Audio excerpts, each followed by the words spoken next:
That was an F40. Mad. Anyway, what's going on, guys? Welcome to Stef ABtv. Welcome to another video. I've had a bit of an epiphany. I know, weird, right? But yeah, I'm in the BMW M5 Competition. And I'm on my way back from an Italian car festival that I've come from down in Kent. I took the M5 down, I didn't bring the 4C. For those of you who knew, I have an Alfa Romeo 4C. However, on my way back, I was kind of thinking, and I was like, the BMW M5 Competition, what it like, where do you find the balance between performance and usability? Which is, it's an interesting topic for this car. The first thing I want to say is that I absolutely love the car. Don't get me wrong, I'm not slating this car at all. This is a brilliant bit of kit. It's incredible for what it is. But I guess there comes a time where you think to yourself, like, is it usable here in the UK? Well, it is, but then is it worth it with all of this performance and the limitations that we have on the public roads here in the UK with regards to speed limit, road quality and surface and other things? And I only really started to think, because obviously if you haven't seen my full review, I'll leave a link to the card up here, and also because I'm kind of stuck in Poole in traffic, you're not going to see much acceleration this, so I'm going to quickly show you just how good this thing sounds and just how quick it is. For those who have seen my video already, apologies. For those of you who are new, enjoy this.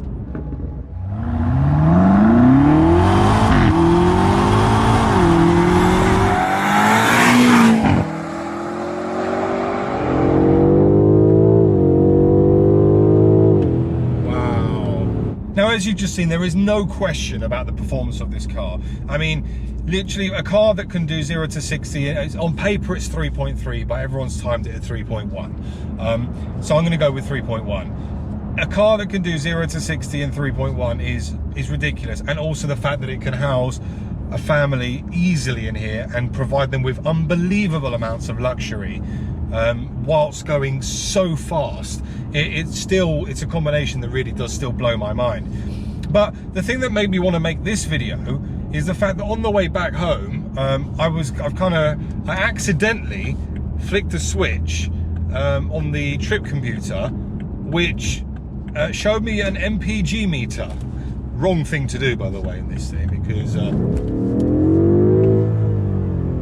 well, there you go. That's how to slide into a gap. I've been pretty much doing, I've been cruising home, believe it or not, from Kent all the way down to where I am, near West London. And my average miles per gallon, bear in mind I have been on the motorway and I've been doing probably around 70, has been 16 miles to the gallon. Now, this MPG meter, I know that these things are, I think sometimes they're a little bit of a gimmick, but when I put it into cruise control, at 70 miles an hour in 8th gear, it was showing me around 40 miles to the gallon. But the moment that you even touch the accelerator, it immediately drops to like within the teens. Like, I'm doing it now and I'm back to 16 again, and I'm not even moving. The moment I punch this car, like as in like put my foot to the floor, I'm not joking, this little meter drops to about between 8 and 9 miles to the gallon. But again, if you are buying this car, you already know that it is juicy as hell.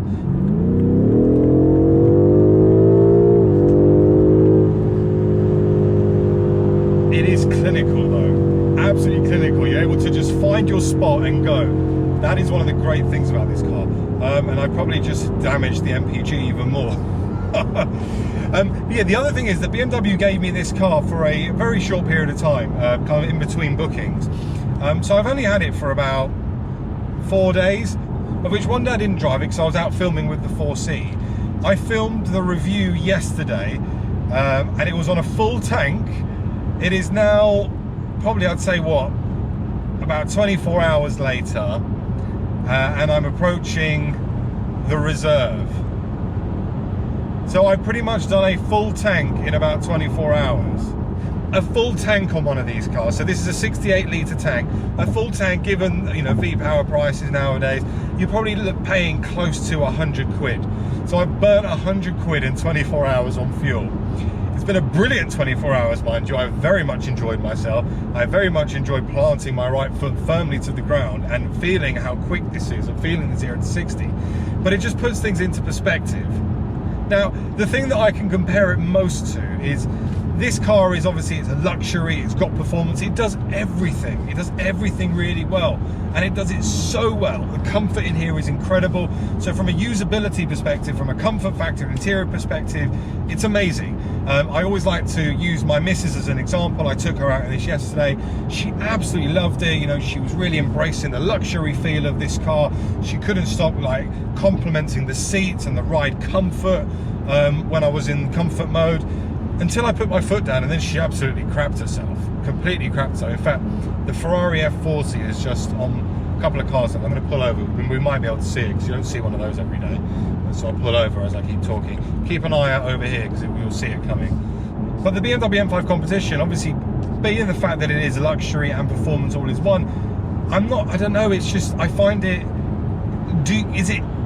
is it realistic to have an all-in-one package? You know, should you just have an out-and-out performance model and then a luxury model? Now, a really good example of this, I think, is the new 8 Series. Now, if you seen some of my videos, you would have seen that I drove the 8 Series M850i for the launch in Malaga, and Joe Achilles and I also took the 840 diesel to Geneva. Same platform, so same 8 Series, but I felt the 840D has more of a purpose than the M850i, because the 840D Grand Tourer, you know, oh, look at this, look at this. Let me pull over here. Look at that. Oh, it's not every day you see an F40. Wow. Sorry, I got distracted, but I think that's worth the distraction. Yeah, when me and Joe took the 840 diesel out to Geneva, it had a purpose. It's a Grand Tourer.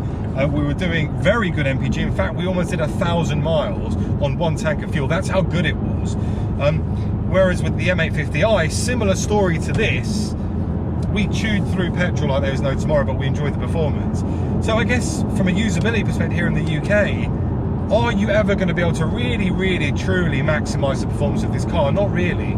I mean, like I said in my review, this is easily, I think it's close to a 200 mile an hour car, but we can't do that here in the UK. This car is built for Germany. It's built for the autobahn. That for me is where this car is destined to be, because that is a place where I think you can have both performance and luxury as one, and usability. Because here as well, the road quality in the UK isn't ideal. The moment you whack it into sport suspension, sport engine, etc., well, first of all, I think your passengers are going to get quite scared because of the amount of how ferocious this thing is when you accelerate. I mean, I'm in the efficient mode. Even if I put my foot down, it kicks you back, and I've just dropped a whole load more fuel. Great. But in Germany, you can probably progressively pick up the speed. The road quality is a lot better in Germany. And I can see that's where this car sits. And now in the modern world, you know, everyone is chasing BHP. Every brand is out to trump each other with regards to BHP. Like, you know, this 616 horsepower, for crying out loud. I mean, that's relentless. Oh, I've just spat everywhere, sorry. Sorry, BMW.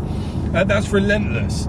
What's next? Average speed check zone ahead. Thank you. I mean, what's next? You know, 700, 800, 1,000 in an environment where we still, you know, we can still only do 30 on the normal roads and 70 on a motorway.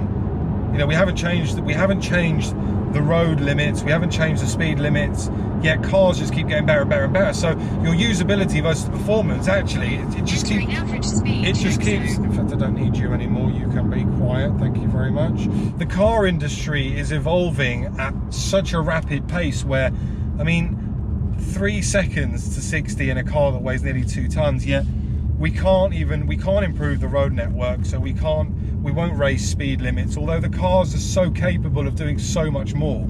I wish we had something like we do in Germany with this, like a de-restricted autobahn here in the UK. But I mean, look, you can hear that, look, the road surface, it's crap. So you're not necessarily always gonna enjoy it.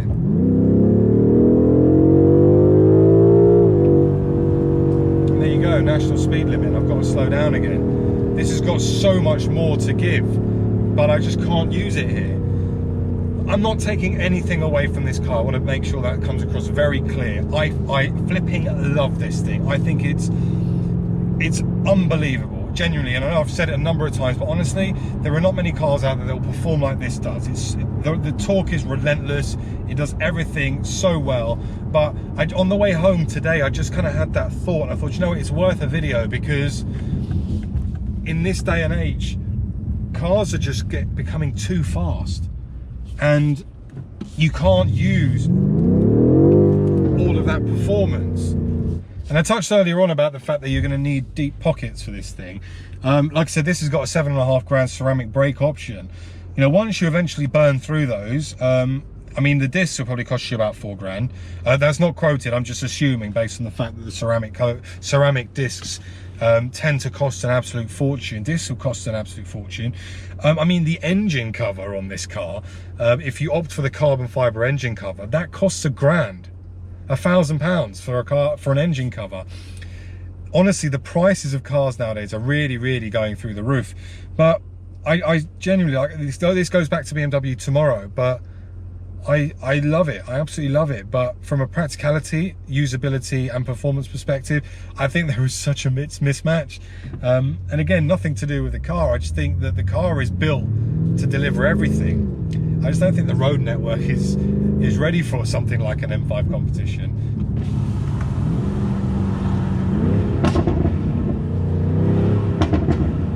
Pops and bangs. Sound incredible. Those are my thoughts, kind of very raw. I hope you enjoyed this video, guys. If you did, smash the like button, make sure to subscribe for plenty more content. I'll see you all very soon on the next one. Bye bye.